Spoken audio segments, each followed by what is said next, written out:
check, check, check, check. We not take back no check. You pep talk. Tiggity check, check, check, check. Hey there, let's lay the shot. We know say Wyler, you don't want the drama. When Tyson rise up the llama, say to pray at night with your father. He got king fire back from your corner. You, me know say you're gonna rematch on, you know say you're gonna. Bad man, you run your mouth karma. When the then contract expire. I'll step aside for the right amount of money. Yeah, I'll step aside 10 mil, 5 mil. Yeah, I'll step aside.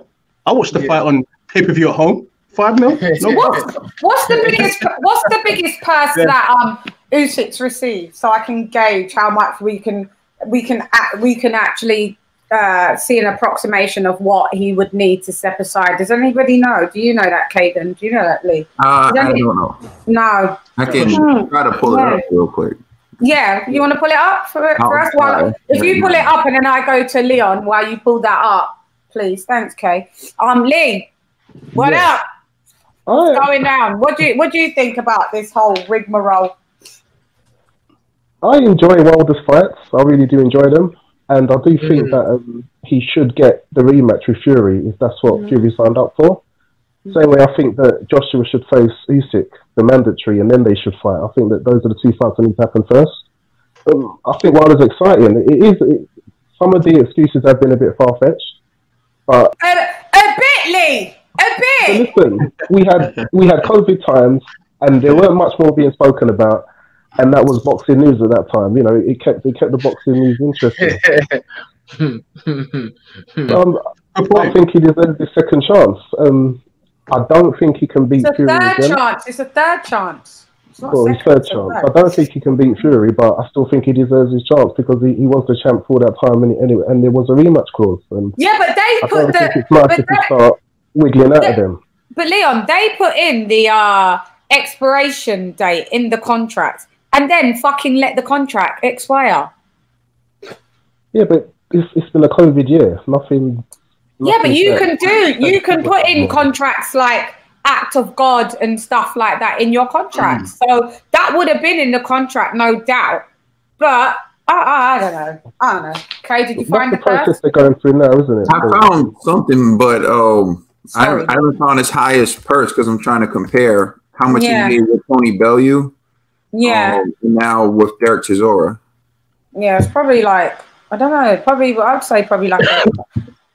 Well, they've actually got the purses. You can look up some purses. Some purses, you can look it up. Some purses you can look up for some fights. Yeah, some purses you can look up. I was watching a commentary the other day. I think I was watching.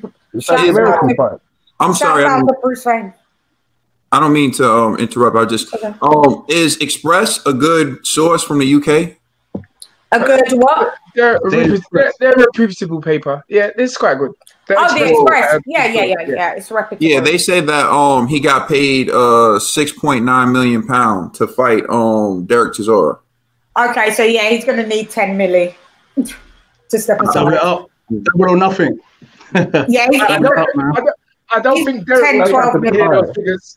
I don't think Derek will have to pay those figures. Trust me. I know Derek never got those 6.9. No, but at the end of the day, Derek got 4. Derek got 4 though. Wow. Maybe. That's not bad. That's not bad. And at the end of the day, Usyk's he comes in as a champion.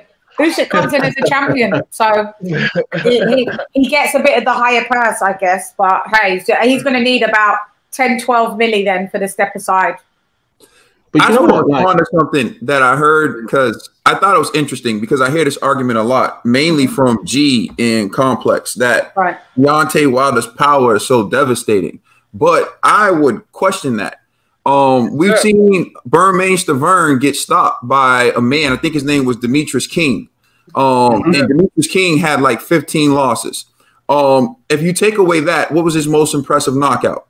He knocked out Dominic Brazil, but Joshua knocked him out first. Let's talk about Luis Ortiz was a good knockout. You said who? Luis Ortiz. But Luis Ortiz best win was Brian Jennings. Brian Jennings was Luis Ortiz's best win, and Malik Scott. Luis Ortiz never been in a ring with a real puncher. Yeah, his resume is rubbish. Not a puncher, and THEYRE is Malik.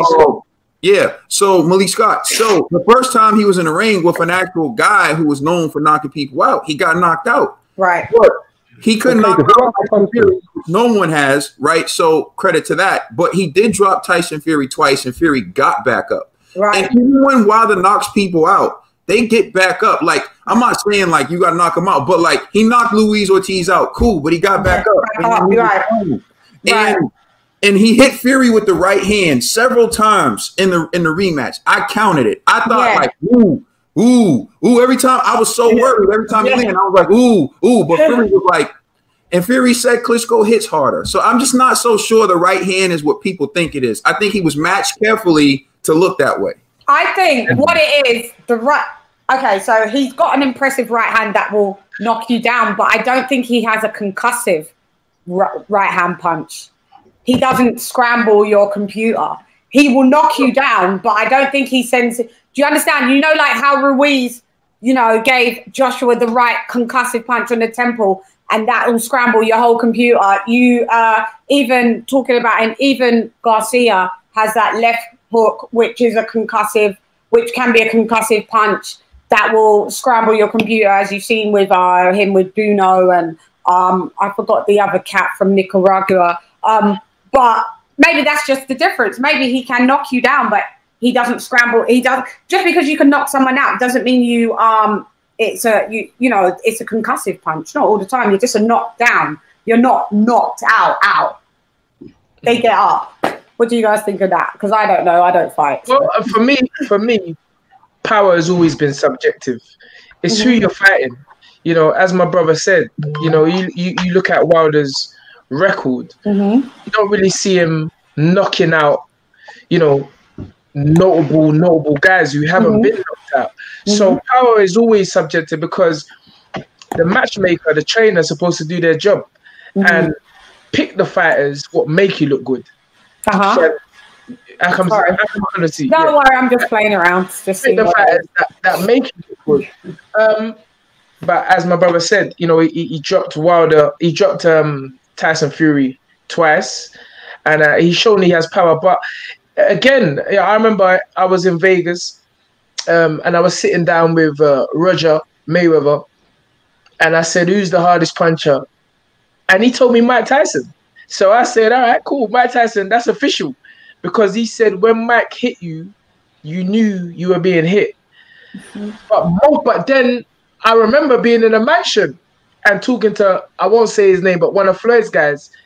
And he said to me, if you look at Mike's record, it did fight a lot of bums. You see what I'm saying? So, and when you go down Mike's record, it's true because he didn't knock out Evander. He didn't knock out Lennox. You know, so how hard did he really punch? Right. So punch power for me has always been a subjective thing, and it's always been determined by the opponents that you're fighting. That's not to say that Deontay can't punch, but yeah, great times ahead. And you know, I was at the first fight because we were supposed to be on that build. We were on that build, but the opponent was pulled at the last minute. The first Wilder Fury fight.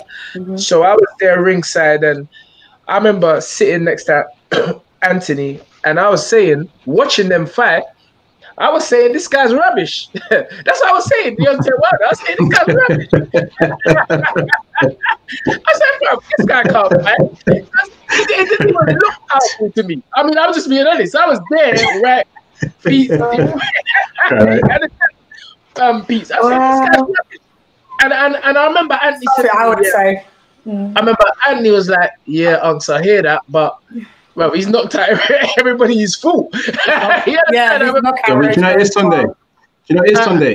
Because you're a technical guy, innit? That's why. Because like we're looking at the technical aspects of the fighter, right?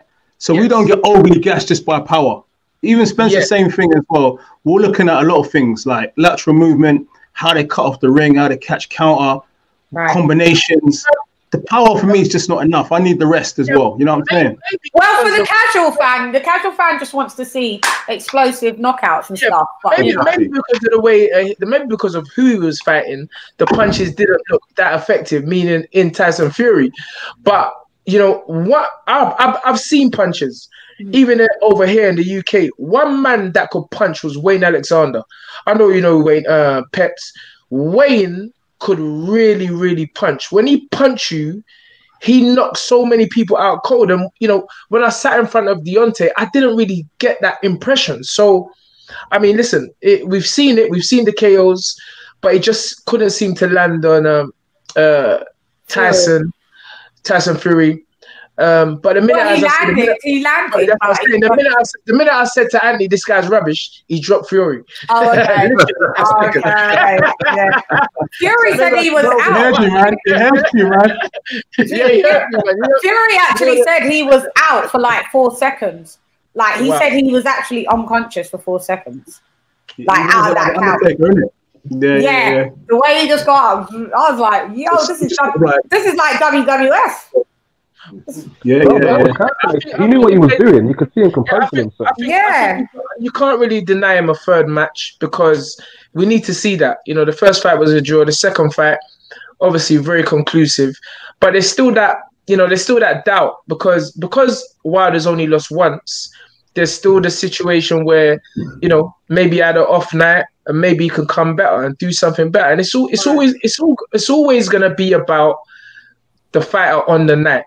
Because we don't know what the fighters are carrying into the ring mentally and physically, you know. So we'll see. It'll be good. All right. The third, just to go in and we can move on to something else. No worries. I honestly feel like Fury was the worst he was ever going to be in the first fight because he was coming off the 2.5-year layoff. He lost like 150 pounds. Right. He had two fights in 6 months. Right. And then I think he had Wilder in 9 months. He fought, I think, Francesco Pina and Sefries or something like that. And then he went into the Deontay Wilder fight. So, like, realistically, Deontay Wilder had his chance in the first fight, I feel like. It's only going to get harder every time he steps in the ring with Fury. You seen Fury training out. He looks even better now than he did in the second fight. Good luck, Deontay. Well, good luck.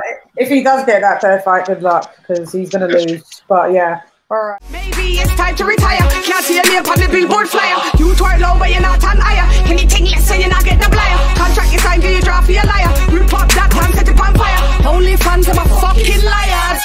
We tell them, well, I'm pep talk, we shall. Well, I'm pep talk, we shall. Well, I'm pep talk, we shall. Well, I'm out. Come on. The shot, red knowledge, straight from the sun cycle farm. Yo, Wyler, fix up yourself, yeah. Straight send from your girl, lady shot. I'm pep talk, well, I'm pep talk, we shall. God.